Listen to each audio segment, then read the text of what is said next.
The sun hung low in the sky, casting long shadows over the desolate landscape of the Arizona Territory. The wind whispered through the sparse, wind-bent trees, carrying the scent of dust and something darker, something foul. Sierra, a young orphan, crouched behind a rocky outcrop, her breath ragged and shallow, barely louder than the wind sighs. She wasn't sure how long she had been hiding. Hours? Days? Time no longer had meaning to her. It was just survival now, fighting to hold on to the fading fragments of a world she could no longer touch. Her family was gone, killed in a raid by men who wore badges but had no honor. Their death was swift, brutal, nothing like the stories her father used to tell of battles with the Apaches, where warriors fought with pride and purpose. No, this was different. The gunfire had been loud, too loud, shattering the quiet night and tearing apart everything she'd known. Her mother's screams still echoed in her ears, a hollow sound that refused to fade, even as the days wore on.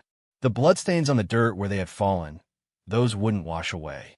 Sierra had run, though her legs had felt heavy as iron, her heart pounding in her chest. She had no plan, no destination, only the instinct to flee. She had heard whispers of the Navajo people, of their strength and wisdom, but such thoughts were as distant as the stars. She wasn't sure where she was going, or even why, only that she couldn't stay where she had been. Everywhere was danger now. A sound, a faint snap of a twig, brought her back to the present. Her hand tightened around the crude knife she had found in a wrecked wagon days earlier. The tip was chipped, and the leather grip was worn, but it was all she had. She peered around the rock, eyes scanning the barren landscape. There, in the distance, she saw movement. A group of riders. She had no way of knowing if they were friend or foe, but she wasn't going to wait to find out. She'd already been hunted once. The wind kicked up, biting her exposed skin as she moved swiftly, ducking low, her movements quiet as a shadow. The riders didn't seem to notice her, their voices low, their horses' hooves barely stirring the dust beneath them. They were too far to make out their faces, but she could tell from the way they rode that they weren't settlers. They weren't like the men who had destroyed her family. There was something in the way they moved, something that spoke of strength, of purpose. Her heart quickened. Could they be Navajo? She had heard the rumors, the stories of their people, proud and untamed. Could they help her? Or would they see her as another threat, another survivor to be silenced? The riders drew closer, and Sierra's instincts screamed at her to run, to vanish like the wind before they could see her. But then one of the riders, a tall man with a broad, stern face, looked in her direction. His eyes locked on hers with the intensity of a hawk spotting prey, but there was no malice in his gaze. Instead, there was something else, something that made Sierra's pulse race in her throat. It was recognition, something deep and ancient. The man spoke a word in a language she didn't understand, his voice like gravel being ground beneath heavy boots. The riders slowed, their horses coming to a stop just short of where Sierra crouched. She could feel the heat of their horses, the smell of sweat and leather mingling with the dust in the air. The man dismounted, his movements deliberate, his eyes never leaving her. She backed away slowly, her heart thudding in her chest. "Stay back," she hissed, though her voice was barely a whisper, barely more than the wind. The knife trembled in her hand, its blade gleaming faintly in the dying light of the day. The man took another step forward, his expression unreadable. "You are alone," he said, the words rough but not unkind. "Why?" The question caught her off guard. She hadn't expected him to speak at all, let alone in English. It was a language she had heard before, in the town she passed through when she had been trying to outrun the pain. But this man, he wasn't like the settlers, the bounty hunters, the men who had taken her family from her. He wasn't one of them. I'm alone," Sierra said, her voice cracking, the weight of the words pressing down on her chest. She wanted to say more, to tell him everything, the story of her family, the bloodshed, the fear. But the words wouldn't come. She couldn't make him understand. No one could. The man took another step, his boots stirring the dust as he knelt before her, his eyes softening, as if seeing her for the first time. "What is your name, child?" She hesitated, her fingers tightening around the knife handle. "Sierra," she whispered. "My name is Sierra." The man nodded, the corners of his mouth twitching as if in a half-smile. "Sierra," he repeated, as if tasting the word. "I am Tenaya." The name meant nothing to her, but the way he said it, there was an authority in his voice, a weight that seemed to carry centuries of history, of tradition. He didn't look like the stories she had heard of Navajo chiefs. Tall, broad, with sharp features and a gaze that seemed to pierce through the very earth itself. But his eyes held something else, too. Something beyond leadership, beyond strength. It was sorrow. It was understanding. "Why are you alone?" he asked again, his tone quieter this time, gentler, as if trying to coax the answer from her. Sierra swallowed hard. Her hands shook, and she could feel the coldness of a knife biting into her palms. She wanted to say something, anything, but the words were buried too deep, tangled with grief and terror. All she could manage was a single, broken whisper. "They're dead." Tenaya's face softened, and for a moment, Sierra saw something flicker in his eyes, something she didn't expect. Sympathy, understanding. It made her stomach twist, a strange ache blooming in her chest. She didn't want his pity. She didn't want anyone's pity. "Who did this to you?" he asked, his voice low and dangerous now, like a thunderstorm building in the distance. "Tell me, and I will make them pay." Sierra shook her head, unable to speak. She didn't know if the men who had killed her family were still out there, hunting her, or if they had already moved on. It didn't matter. The pain would never leave, no matter who was to blame. She wasn't sure what Tenaya expected from her, but she couldn't give him answers. All she had was the ache in her heart, the bloodstains on the earth, and the gnawing hunger inside her that had nothing to do with food. Tenaya regarded her in silence for a long moment, his gaze thoughtful. He reached into his pouch and pulled out a small bundle of dried herbs, offering it to her. She stared at it, uncertain, before looking back at him. He gave a small nod. "Eat. You are safe for now." Her eyes narrowed, suspicion crawling over her like a cold wind. "Safe?" she asked. "From what?" "From the ones who hunt you," Tenaya replied simply. "I will take you with me." The words hung in the air between them, charged with something she couldn't quite place. Was it a promise? Or a command? She didn't know, but she knew one thing. Her life had just shifted. In a single moment, the fragile line between survival and death had twisted, and now she was tethered to this man, this stranger, who seemed to see something in her that she hadn't yet recognized in herself. Her stomach twisted again, but this time it wasn't just hunger. It was something else, something she didn't understand. Could she trust him? Could she trust anyone? She didn't have a choice. "I'll go," she said, her voice barely a whisper. Tenaya didn't smile, but there was something in the way he looked at her, something that told her he understood. He stood, offering her a hand. She hesitated for only a moment before accepting it. The grip was strong, steady, and when she looked up at him, she saw that there was more to this man than strength. There was wisdom and something else, something ancient. He wasn't just a man. He was a leader, a chief. And for the first time in days, Sierra felt something she hadn't felt in a long time. The faintest stirrings of hope. The first days of their journey were marked by silence, an uneasy, unspoken understanding between Sierra and Tenaya. They traveled through the barren landscape, the land stretching out before them like an endless sea of dust and rock. The sun was unforgiving, beating down on their heads, and the only sound was the soft thud of their horses' hooves on the dry earth. Sierra had never seen land so empty, so devoid of life. It felt like the world itself had been hollowed out, leaving only a shell behind. The air was thick with dust, and each breath felt like swallowing sand. They didn't speak much. Tenaya had said little since the moment he had found her, guiding their horses with a practiced hand, his eyes always scanning the horizon. He was a man of few words, and Sierra wasn't sure if that was because of his nature or because he thought she couldn't understand him. Either way, she didn't mind.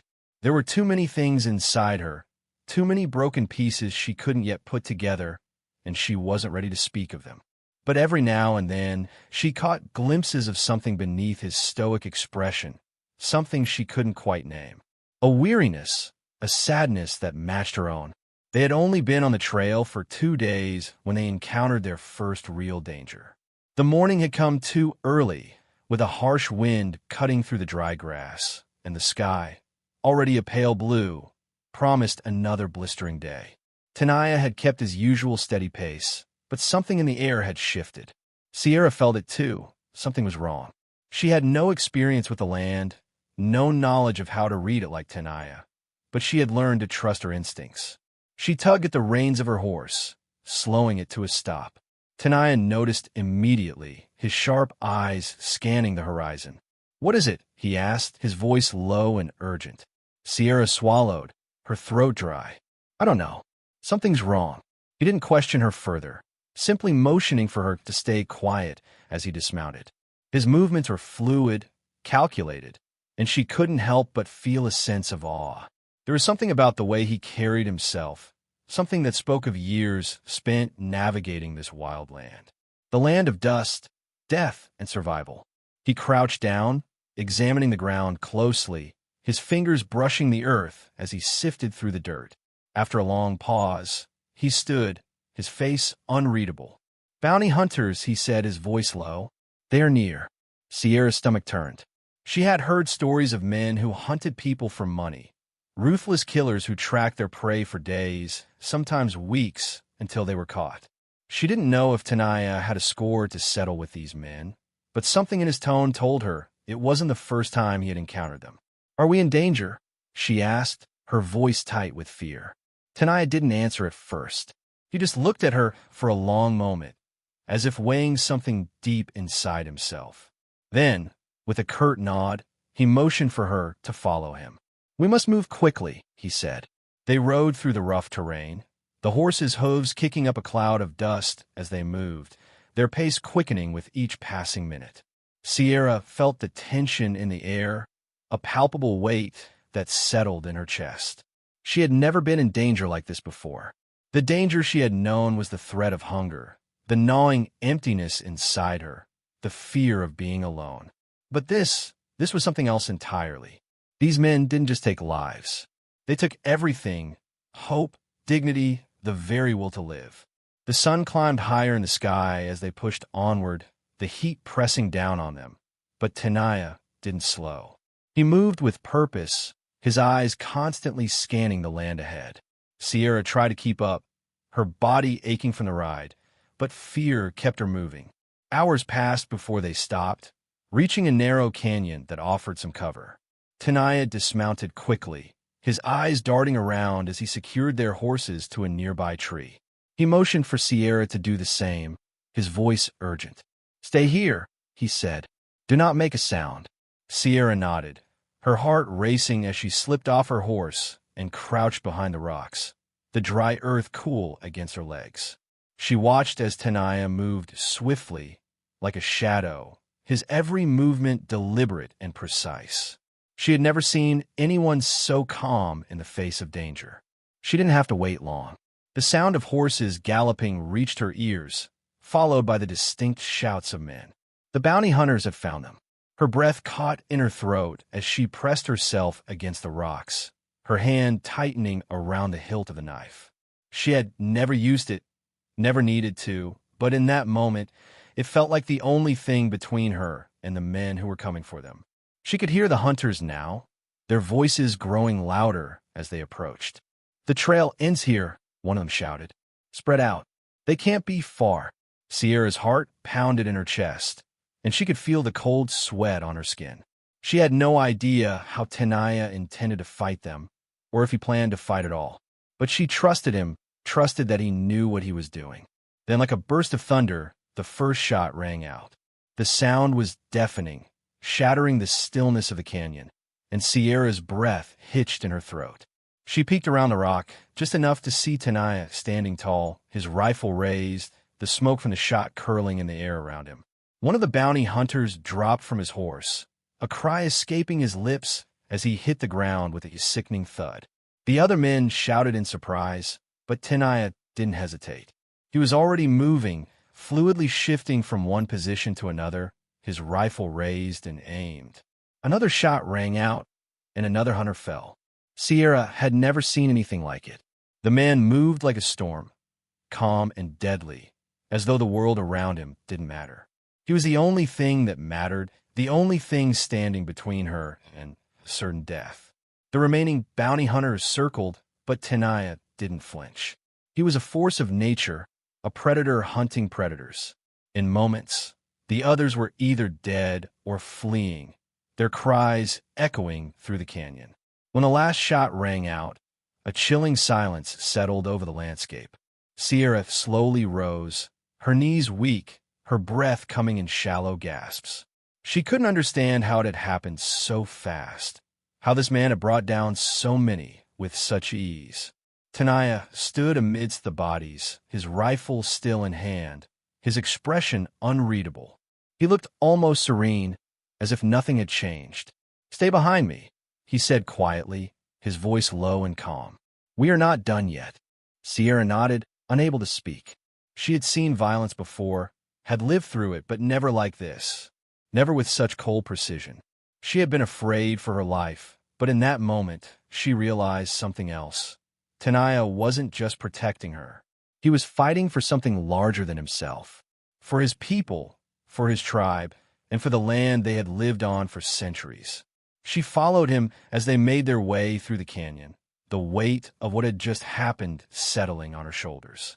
She had seen his power, his strength, but she had also seen something else, a deep, unshakable resolve. This man didn't just survive. He fought, he won, and he carried the burden of his people's survival on his shoulders.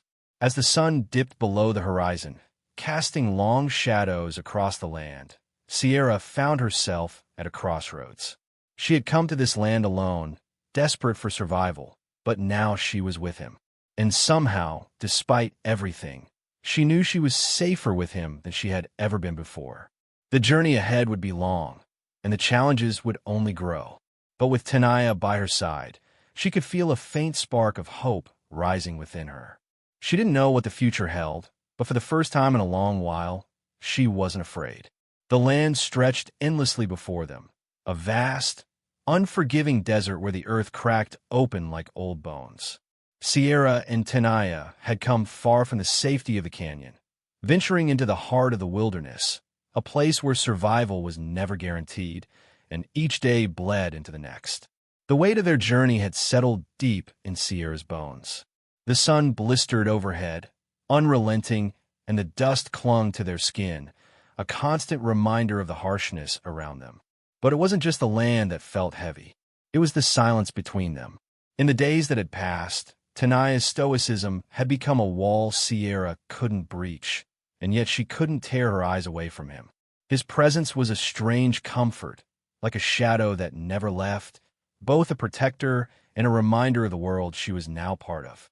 She had seen his strength, his fierce resolve, and yet she had glimpsed something else in him, a quiet sorrow, a weariness that he kept buried deep. They were approaching a pass, a narrow gap between two jagged cliffs where the land offered little cover. It was a dangerous place, Tenaya had said. The way is known, he had told her, but so are the dangers. It was a warning she hadn't needed to ask about. Sierra understood. Every step taken in the wilderness carried a price. She had come to learn that much in the time she had spent with him. That night, as they camped beneath a half-moon, Tenaya built a fire while Sierra worked in silence. She had grown accustomed to the rhythm of their days together, their routines as predictable as the rising sun. He would hunt, and she would clean what he brought back, always with a careful distance between them. She hadn't yet asked him about his past. His life before the wind and dust had become his constant companions. But something inside her told her that his story was just as tragic as hers. The crackling fire was the only sound in the still night, and as they ate, Sierra dared a question. "Why did you help me?" she asked, her voice barely a whisper. She wasn't sure she wanted the answer, but she needed to hear it, if only to understand what had brought her to this moment. Tenaya didn't look up from his meal, his expression unreadable, but she saw the tension in his shoulders, the stiffness in his back. It was as if the question itself had reached into a part of him that he had long buried. Finally, After what felt like an eternity, he spoke, his voice rough but steady. "You remind me of something I once knew," he said, his words heavy with meaning. "You are alone. You have lost everything, just as I have." His eyes flickered to hers for a moment, something dark and sorrowful in their depths. "I saw you in the desert, lost and broken, and I could not leave you to die." He paused, the firelight dancing across his features. "It was not just pity that moved me. It was something deeper." Sierra felt a lump form in her throat as she absorbed his words. There was no pity in his voice, only a quiet understanding that made her heart ache. She wanted to ask him more, to understand what lay beneath the surface of this man who seemed so solid, so impenetrable. But the moment slipped away as quickly as it had come. She knew he wouldn't share more. Not now. Not yet. Instead, she nodded, unsure of what else to say. The night grew colder, and the shadows stretched long across the ground. Her eyes wandered to the cliffs that loomed above them, and she felt a strange tug deep in her chest. It was a feeling she couldn't explain, a sense of foreboding, like the land itself was holding its breath, waiting for something to happen. The following morning, Tenaya led them through the pass, their horses picking their way cautiously through the narrow gap. The air was thick with dust, and the cliffs seemed to close in around them, casting long shadows that made the day feel darker than it was. Sierra's nerves were on edge, the silence between them heavier than ever. She knew something was wrong. Tenaya felt it too. She could see it in the way his eyes flicked to the sky, to the ground, to the cliffs above. "Stay close," Tenaya murmured, his voice low and tense. Sierra didn't question him. She simply did as he said, keeping her horse at a steady pace behind his. The tension in the air was palpable. It wasn't long before they reached the midpoint of the pass, a place where the narrow walls suddenly widened, offering little shelter from the open sky. That was when it happened. The sound of galloping hooves echoed through the pass, sharp and menacing. Before Sierra could react, Tenaya's hand shot out, grabbing her arm with a grip that was surprisingly firm. He pulled her down behind a cluster of boulders, his body crouched low, his rifle already in his hands. "Get down," he whispered harshly, his voice urgent. Sierra didn't need to be told twice. She dropped to the ground beside him, her heart pounding in her chest. Her fingers brushed the hilt of her knife, but she knew it would be useless against the threat that was coming. There were too many of them. She could hear their voices now, rough and loud, their laughter echoing off the canyon walls. "I know you're here, Navajo," a voice called out, its tone mocking. "Come out and face us like a man." Sierra's breath hitched as she recognized the voice, the same voice that had ordered the slaughter of her family. The bounty hunter who had hunted them relentlessly, the one who had turned her world to ash.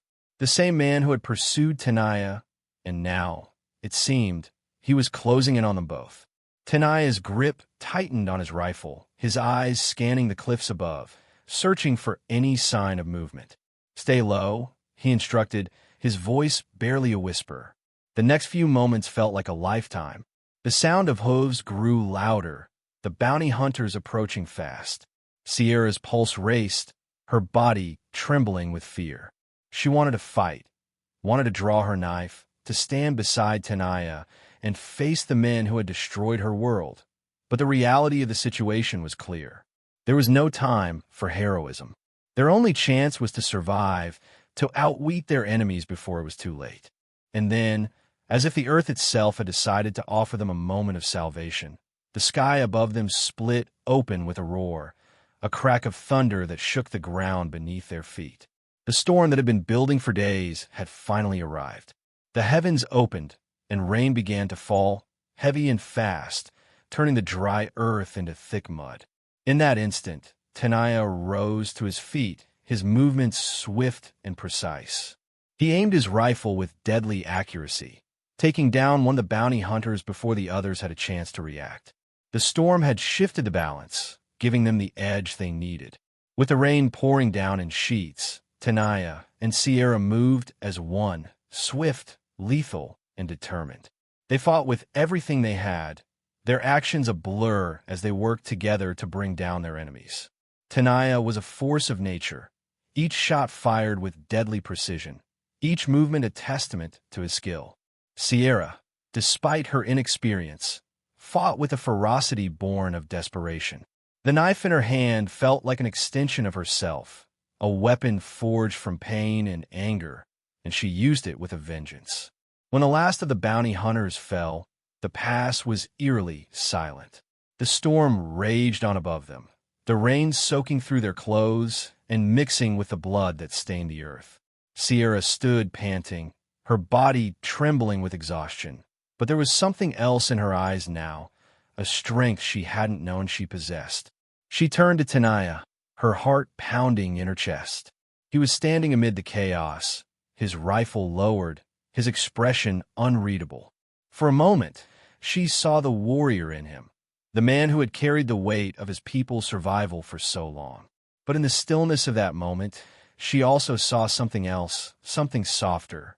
He stepped forward, his gaze locked with hers. "We're not done yet," he said, his voice steady. But there was something in it now, something that made her heart quicken. "I know," she whispered, "but we will be." The journey ahead was uncertain. The dangers of the Wild West were far from over, and they would face more trials, more enemies, more bloodshed. But in that moment, standing together amid the storm, Sierra understood something deeper. She wasn't just surviving anymore. She was living, and she wasn't alone. Tenaya's gaze softened, and for the first time in days, a flicker of something like a smile tugged at the corner of his mouth. "We will face it together," he said. And Sierra knew, in that moment, that whatever came next, they would endure it, not just because they had to, but because they had each other.